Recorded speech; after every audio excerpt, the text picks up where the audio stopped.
Mana hurmatli o'quvchilar, ko'pchiliklar chalg'itgan savolga ham keldik. Bu chorrahada chapga burish ruxsat etiladimi deyilgan.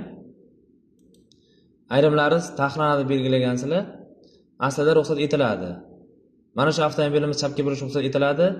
Qanaqa holatda ruxsat etiladi deydigan bo'lsak, mana bu yerda maysazorni ko'ryapsizlar, to'g'rimi?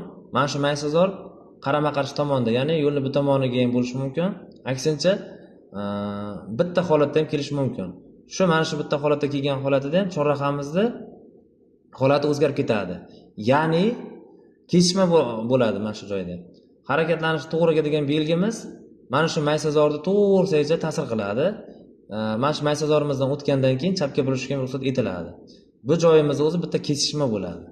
Mana shu to'g'ri bir belgimizni o'zi mana shu kesishmagacha ta'sir qiladi. Shu holatda avtomobilimiz chapga burishiga ham ruxsat etiladi. Ruxsat etiladi.